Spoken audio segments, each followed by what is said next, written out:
মাত্র 4টা technique follow করে আমি যেভাবে 90 দিনে কম্পিউটারের ব্যবহারিক পরীক্ষায় পাশ করেছিলাম।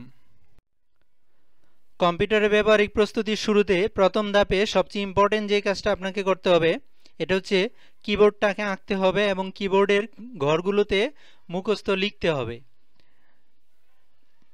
আমি মনে করি এটা সবচেয়ে গুরুত্বপূর্ণ। এরকমভাবে একটা কিবোর্ডের পেজের মধ্যে আঁকবো আমরা। A4 সাইজের পেজের মধ্যে কিবোর্ডের কিগুলো যতটুকু দূরত্বে আছে ঠিক ততটুকু দূরত্ব নিয়ে আঁকবো। অর্থাৎ এখানে স্পেস বারটা যতটুকু বড় আছে আমরা ততটুকু বড়ই আঁকবো, শিফট যতটুকু বড় আছে ততটুকু বড়ই আঁকবো এবং ঘরগুলোর দূরত্বও সমান রাখবো। এরপরে এই ঘরের মধ্যে প্রত্যেকটাতে লিখবো মুখস্থ, যেই ঘরে যে অক্ষর এটা মুখস্থ লিখতে পারলে আমাদের গতি আনার ক্ষেত্রে এটা অনেক বেশি একটা কার্যকরী ভূমিকা রাখবে। দ্বিতীয় ধাপে যে ইম্পর্টেন্ট কাজটা এটা হচ্ছে টেবিলে বসার নিয়ম। এখানে একটা রং নিয়ম এবং রাইট নিয়মের একটা ছবি দেয়া আছে। এই রাইট নিয়ম অনুসারে আমরা বসবো। কিবোর্ড হাঁটুর 2 থেকে 3 ইঞ্চি উপরে বা 3 থেকে 4 ইঞ্চি উপরে রাখার ব্যবস্থা করব। পায়ের হাঁটু, হাতের কনুই ও কোমর 90 ডিগ্রি বাঁকা এবং মেরুদণ্ড সোজা করে চেয়ারে হেলান না দিয়ে সোজা হয়ে বসবো। তৃতীয় ধাপে যে ইম্পর্টেন্ট কাজটা করব এটা হচ্ছে কোন আঙ্গুল কোন কিতে বসাবো, এটা আমরা চিত্র অনুসারে বসাবো।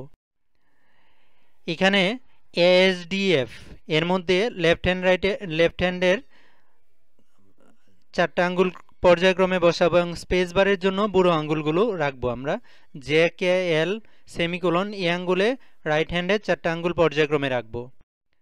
তারপরে আঙ্গুলগুলো কোন কিতে মুভ করবে এটা আমরা এখানে কালার করা যে কিগুলো আছে একই কালারের এ অনুসারে আঙ্গুলগুলোকে আমরা পরিচালনা করব। চতুর্থ ধাপে যে ইম্পর্টেন্ট কাজ এটা হচ্ছে দ্রুত টাইপ শিখতে কিছু করণীয় বিষয় আছে। এখানে আমরা এটাই আলোচনা করেছি। প্রতিদিন রুটিন মাফিক 2 বার, একবার সকালে একবার বিকালে বা রাতে কমপক্ষে 30 মিনিট সর্বোচ্চ 1 ঘন্টা করে টাইপ করব। এক্ষেত্রে মনে রাখবো অনেকে 3-4 ঘন্টা একা ধরে টাইপ করি, এটা কখনোই করব না। এতে টাইপের বোরিং ফিল হবে এবং এতে কোনো গতি উঠবে না। দ্বিতীয়ত ইম্পর্টেন্ট একটা কাজ এটা হচ্ছে টাইমার দিয়ে 10 মিনিট করে পর্যায়ক্রমে বাংলা ও ইংরেজি টাইপ করব।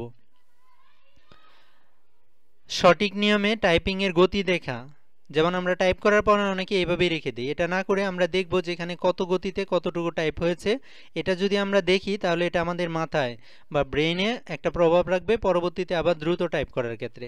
এক্ষেত্রে আপনারা যে কাজটা করবেন, যে অংশটুকু টাইপ করেছেন সেই অংশটুকু সিলেক্ট করবেন, অথবা পেজটা যদি শুধু লেখার অংশই থাকে তাহলে কন্ট্রোল এ দিয়ে পুরোটাই সিলেক্ট করব। সিলেক্ট করে কন্ট্রোল শিফট একসাথে চেপে রেখে জি বাটনে চাপবো। তাহলে হয় কি যে এখানে কতটুকু টাইপ হয়েছে এটার ক্যালকুলেশন দেখাবে।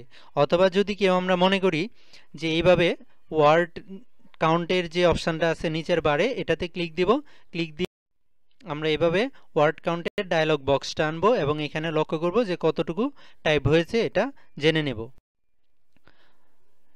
সবশেষে যে কাজটা এটা হচ্ছে যে সম্ভব যদি হয় তাহলে একাধিক ব্যক্তি একসাথে বসে টাইপ করতে পারেন। এই ক্ষেত্রেও একটা প্রতিযোগিতামূলক মনোভাব গড়ে উঠবে। তো এভাবে যদি নিয়মিতভাবে একাধারে 90 দিন প্র্যাকটিস করেন তাহলে ব্যবহারিক পরীক্ষা ইনশাল্লাহ পাস করবেন সবাই। আমি আমার বাস্তব অভিজ্ঞতা থেকে এটুকুই বলতে পারি। ধন্যবাদ সবাইকে।